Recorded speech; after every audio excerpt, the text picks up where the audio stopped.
Do you want candid, brutally honest opinions about living in Charleston, South Carolina? If so, then you've come to the right place. Today, I'm sharing with you comments from this very YouTube channel.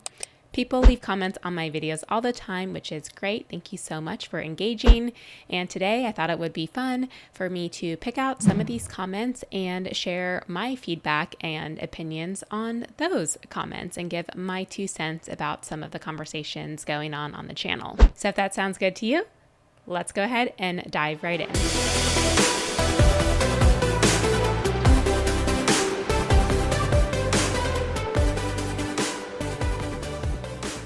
By the way, hi, I'm Sarah Newman. I'm a realtor and team leader here in the Charleston, South Carolina area. If my team and I can be of assistance to you in your buying or selling needs here in the Charleston metro area, all of our information is in the description and pinned in the comments. Let's start off now with our very first comment. This comment is from one of my most popular videos on the channel, which is called Avoid Moving to Charleston, South Carolina Unless You Can Handle These 10 Facts, which, by the way, I got a couple comments on that video saying that it was a clickbaity title. However, I feel like it was a very informative video. I got a lot of positive comments as well. And if you have watched a lot of my content, you'll know that I'm really not clickbaity at all. Occasionally, you have to do a thumbnail to grab attention in the sea of content these days, but I really do my best not to be clickbaity and just be super informative and educational. Okay, now with that out of the way, let's read this first comment. I have been here 10 years. I wish my husband would have told me about the traffic. I have never lived in a city of this size and population that only has one highway. I understand one of the reasons is because it's on a peninsula. And for Charleston to be such a huge tourist destination, shopping and entertainment sucks here. No real mall, no zoo, water park, or amusement park. Music artists don't come here for concerts, and when they do, it's a weeknight. Parking downtown and at the beaches is the worst, but being just a few hours from Atlanta, Charlotte, Raleigh, Durham, Jacksonville, Orlando, and Savannah means that zoos, shopping, concerts, and such are not too far away. All right, so I'm going to break this comment down into a couple of segments. The first one is about the traffic and the one highway. So I did respond to this viewer and say that actually we have 3 highways. We have 26, 526, and 17. She proceeded to reply to me and said that 526 and 17 are not real highways. And sure, 17 does have a lot of lights. It's really just a major road, not so much a highway. I would argue that 526 is definitely a highway, and actually it's going to be going through an expansion project here in the next 5 to 10 years. So it's definitely going to get wider and be a more legitimate, quote unquote, real highway. But regardless, traffic is something that does come up a lot, of course. In any metro area, traffic is going to be a consideration. I've talked a lot about traffic in my different videos. I really think it's all relative. We're going to actually come back to traffic a little bit later in the video. Some people are moving here from huge cities like New York, and so to them, traffic here is nothing. If you're born and raised in Charleston or you're coming from smaller towns, then yes, traffic's going to feel bad. It's also going to very much depend on your commute and what times of day that you're out and about. If you're always out in primetime rush hour and you live an hour away from where you work, all of that, of course, is going to be a hugely different experience than somebody that works from home, for example, or somebody that's retired. Now, I will say that I have noticed that the traffic has gotten worse in the time that I've lived here, which is over 10 years now. We have had a ton of people moving to South Carolina in the last few years, and the roads are an issue. We have a ton of water, so there's only so many places that you can grow. There's a lot of existing infrastructure and roads that you just can't widen because there's homes or commercial areas right on the other side of those roads. So I definitely will say that there are days where traffic can be pretty bad, but it really just depends on your lifestyle, where you're living, what your day-to-day is like on just how bad the traffic is for you. Next, she goes on to share that the entertainment and shopping sucks here in Charleston. Well, I'd say that the shopping's pretty good. I mean, sure, we're not an enormous city like Atlanta or Charlotte where you're gonna have a lot more options, but we have downtown King Street where there's a lot of shopping. The Mount Pleasant Town Center is awesome. We have Tanger outlets here.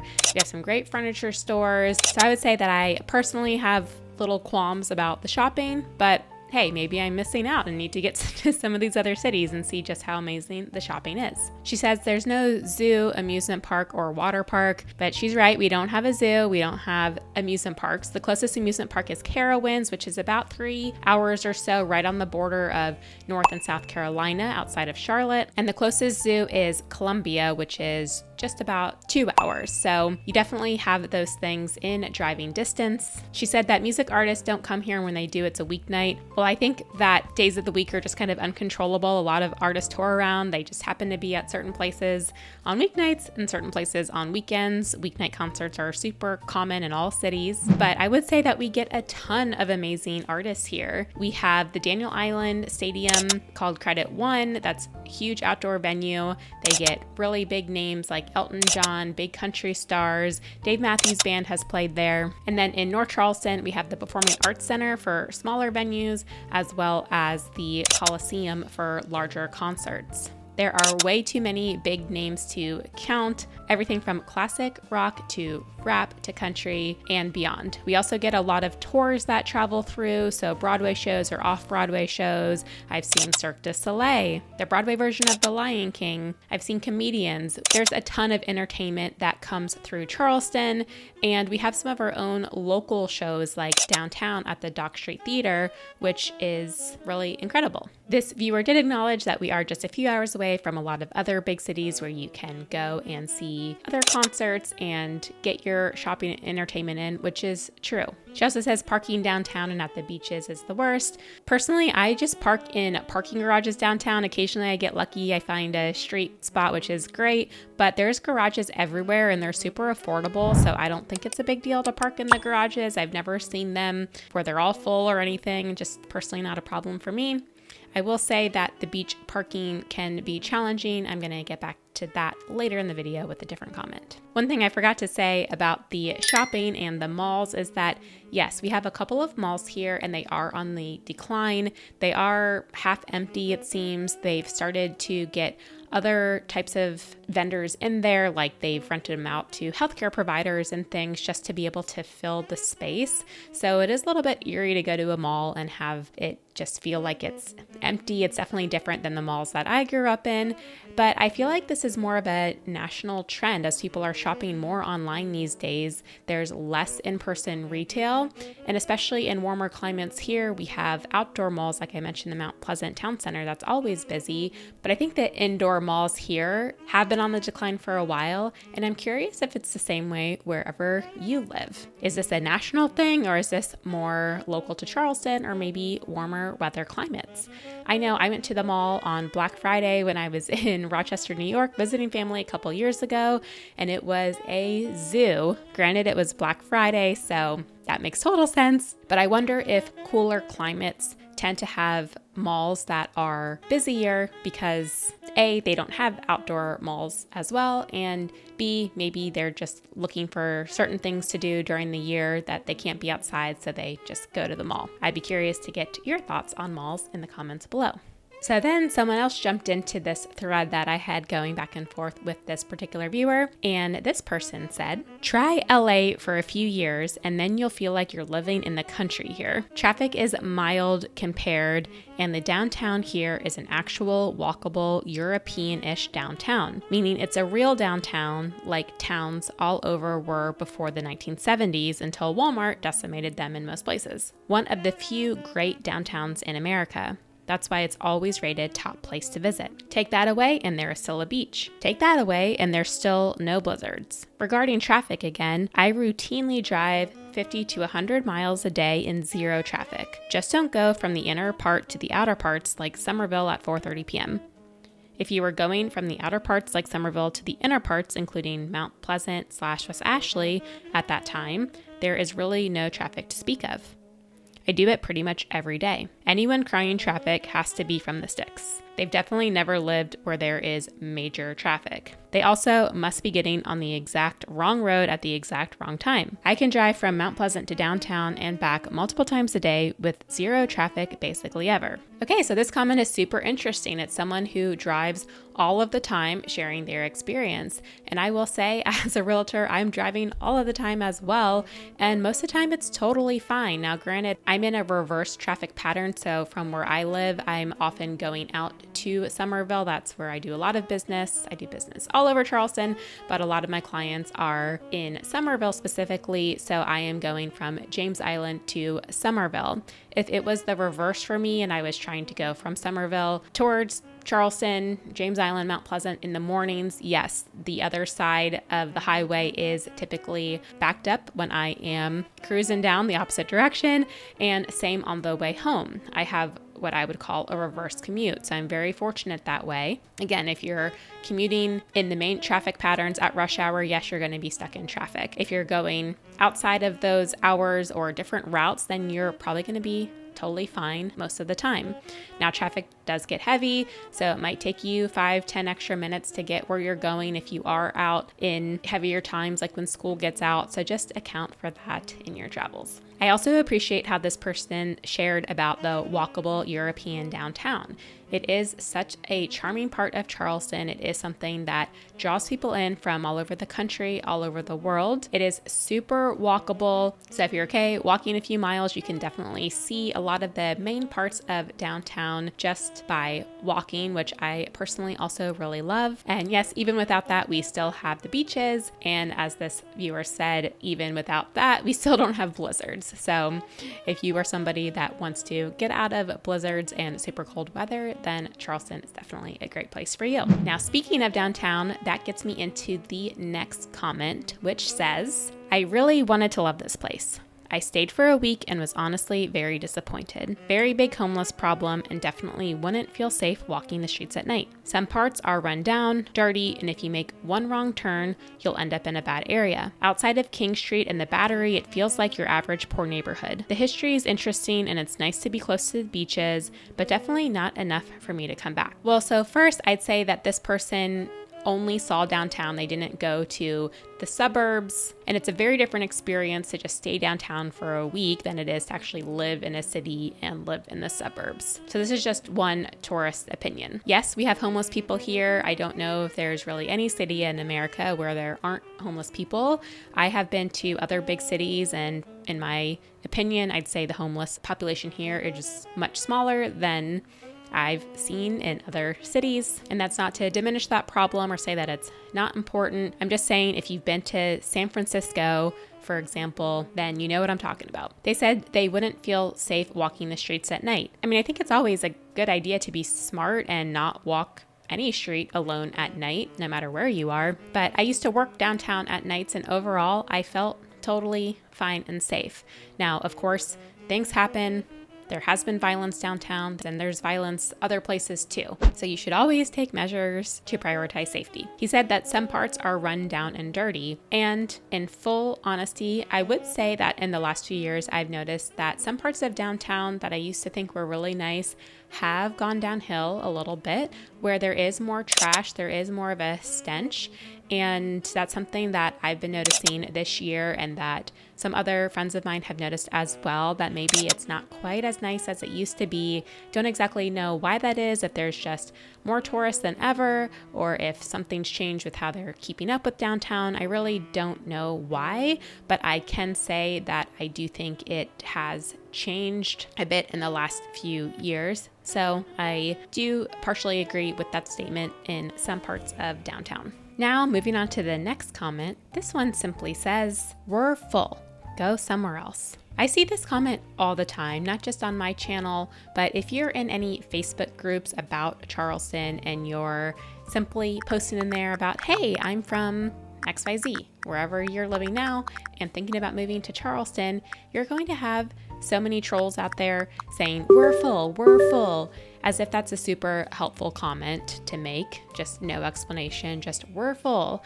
I even see it on bumper stickers around town, we're full. And I get it. We've had a ton of people moving here. We've had some of the biggest influx out of the entire country. So the super fast growth does come with challenges, and it does start to change a place over time. I just don't think that leaving a comment that says we're full, go somewhere else is actually helpful or going to deter somebody. They're gonna read your comment and go, oh, you're full? Okay, I'm not gonna come there. It just doesn't seem like a useful comment to me. But hey, I believe in free speech, so whatever comment you want to leave, you can go for it. I have had some people leave some incredibly rude and disrespectful comments on the channel, and I do actually delete those because this is not the place for that, and it's my channel, so I can run it how I please. This next comment is pretty long, so I'm going to read it in pieces and respond as we go. It says, "It's nice for an October visit. Unbearably hot from May through September." Yes, May through September is typically really warm. It's hot and humid. It is what it is in our location. I will say this summer has been really nice. We've had some days, the last couple of days in late August that are in the low 80s with no humidity. It's been amazing. So you never know what you're going to get. Sometimes there are pockets of relief even in the summertime. Next, she says it's the buckle of the Bible Belt. It is still very, very racist, and there are pockets of KKK. Okay, I personally have not heard grumblings, nothing about KKK. I do not know at all where that is coming from. I hope it's not true. Again, that is news to me. I don't know where that comment is coming from. It seems like racism can exist anywhere, so I'm not really sure that that's a Charleston specific problem. And I really don't consider this the main hub of the quote unquote Bible Belt. Yes, there are a lot of Christians here, just like there are throughout the entire country. And overall, it is a more conservative state at large. Rent for a decent one-bedroom apartment will be $1,200. Yep, that's true. In fact, it could even be more than that in some areas. If you have to ask the cost of a home, you can't afford it. I'm not sure I really understand that sentence and what she's getting at. If you're purchasing a home, you know what the list price is before you go to that home. So I think I need some more clarifying parts to that sentence. It's stuck in the past and far from progressive, even though there's a massive influx of people moving here. Yes, South Carolina as a whole is a more conservative state. There are tons of people moving here from all over the country. So I'd say Charleston specifically is becoming a huge melting pot. Did I mention that it's unbearably hot and humid to the point that it's exhausting to breathe? Yes, you did. And I will say that there are some very humid days in the summer that do feel like a wet sauna. So not going to argue with that, but it's not constant. The pockets of neighborhood walkability mentioned are absolutely overpriced. Again, you can't afford to live here. Yes, we have a huge range of prices in Charleston. Home prices have gone up significantly over recent years, as they have all over the country. Charleston is no exception to that. Mount Pleasant, where I used to live, is laughingly called Mount Plastic, unless you live there and need to shop at Trader Joe's and Whole Paycheck. Of course, she's referring to Whole Foods. I've heard it called Whole Paycheck for years. I used to feel that way. I feel like once it got bought out by Amazon, that the prices really did come down. I actually think it's not that expensive these days personally. I have heard the joke about Mount Pleasant being called Mount Plastic, but I also hear it called Mount Perfect, so I think it's all in the eye of the beholder. I've made mistakes in life, as we all have. The biggest was moving here and thinking I would be embraced by the quaint Southern hospitality. You won't be. Unless you are fourth generation Charlestonian, you're going to be referred to as, quote, from off, meaning you're an outsider and will never be a part of. Don't be fooled by the bless your heart. It's not a blessing, it's a snide, snarky Southern insult. Okay, I've never heard of the from off before. Could be a real thing, just never heard of it myself. Yes, there are some old roots and old families here, but again, it's such a melting pot these days that I don't think this is so true anymore, even if it used to be about not being accepted if you're an outsider, maybe a couple decades ago. And are there people that were born and raised here that don't like all of the growth and all the people moving here? Sure. Is that going to be the case of any city that the natives don't love all of the growth and people moving to their city? Sure. I personally still think that overall Charleston has great Southern hospitality. I meet with clients every week who are not from here and they're considering moving to the area, and they 99% of the time say that they are blown away by how nice people are, the great service, and just the friendliness. So I still think that Charleston is true to its roots that way. And I think anybody knows about the bless your heart now of, yeah, it's a Southern saying and it's meant more in a snide way versus a true bless your heart, genuine response. Just kind of been a joke now for a long time about that saying. And I personally only ever hear it used more in that joking way. So there you have it. The next comment says, I moved from Connecticut to southern South Carolina, and I'll take 90 over 10 any day, LOL. Also, very little cloudy and rainy days are a massive improvement over the New England area that can see rain for days sometimes. So yay, I'm glad to hear that. Sounds like you enjoy living here. I agree. I don't know how people live in the brutal cold winters.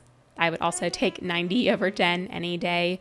And we do have a lot of sunshine. Of course, we have a lot of rain too, given that we're a subtropical climate, but we have a lot more sunshine than some other parts of the country. The next comment says, I've lived in Somerville for 30 years. It's a shadow of its former self. Way too much traffic and congestion. Every time I turn around, there's another 30 acres of forest clear cut for another ugly monster apartment complex or overpriced housing development. The roads and schools can't keep up with the unregulated growth. They'll fine homeowners $5,000 for cutting down a tree, yet developers wipe out hundreds of acres of trees for another car wash, Dollar General, or storage facility. So I can't say that this person is wrong or that I really disagree so much with this comment. I'm sure Somerville 30 years ago was completely different based on what I know and what I've heard about it, and even just what I've seen in the 10 years since I've been here. It's grown dramatically. It's one of the fastest growing places in the country. So yes, it used to be 30 years ago, this quaint, super small, quiet town.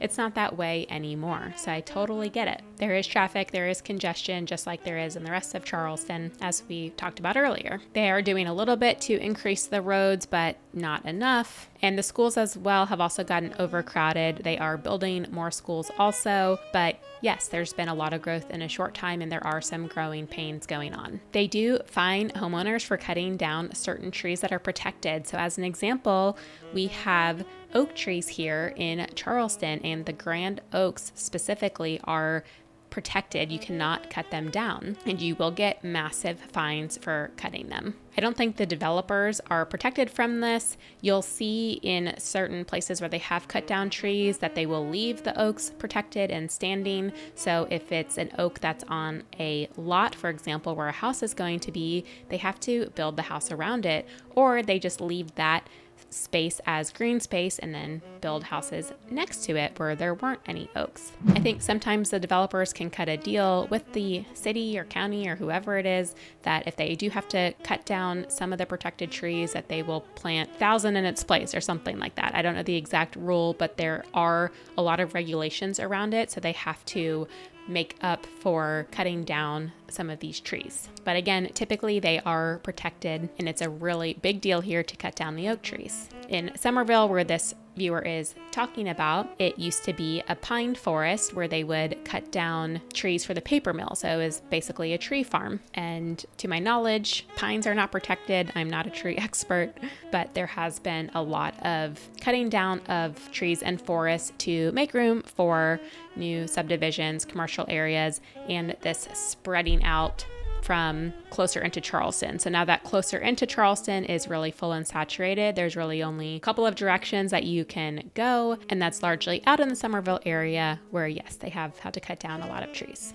All right, moving on to our last and final comment of today's video. This one states, I've lived here for 22 years, so I'm familiar with all the areas you reviewed. I wondered how you'd address, and if you would address, the criminal elements in North Charleston. You said what needed to be said in a professional and delicate manner. Great job. Well, thank you. As you may or may not know, us realtors are not allowed to talk about good areas, bad areas, and talk about crime rates. It can be seen as steering. It's a federal law, and we have to be very careful with what we share with some of this information and demographics. We also can't comment on schools. There's a lot of things that we really aren't supposed to say as licensed realtors. So if you are interested in learning more about safety and crime rates, I just encourage you to go to public websites that have that kind of data so that you can explore that yourself. You can also talk to local people.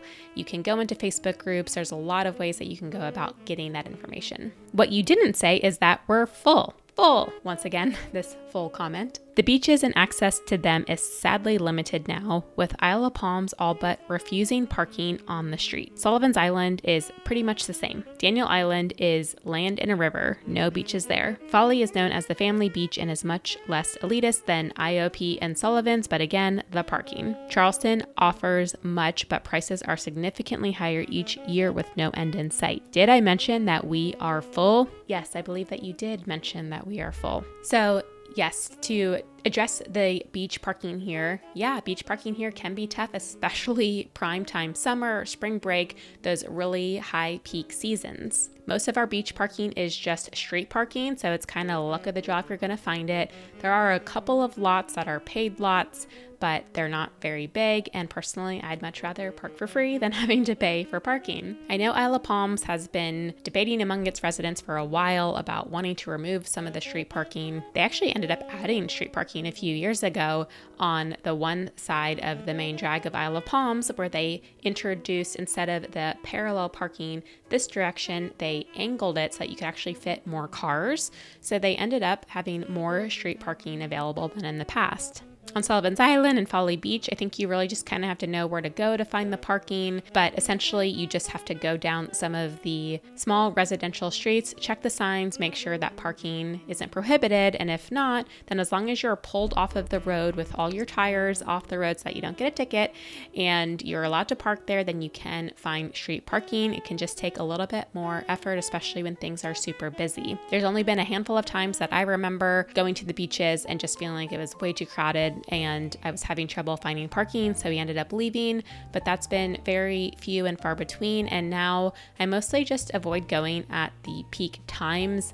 It's kind of a luxury, I know, because I live here. If you're only here for a week, then you got to do what you got to do. But I love going to the beach in the off season as well as just different times of day. If you go really early in the morning or if you go later around dinner time to catch the sunset, then most people have already packed up and gone. So the traffic is less getting over there and the parking is easier. So I think it's just learning the rhythms and navigating that the best that you can to really enjoy your beach time. Okay, that wraps up today's video. If you found this video helpful, I'd really appreciate it if you like the video and subscribe to the channel so that you can be the first one to know about all things Charleston. And I'd love for you to leave a comment on this video. What did you think? Do you agree, disagree with my assessments in response to these comments? I always love to hear from you.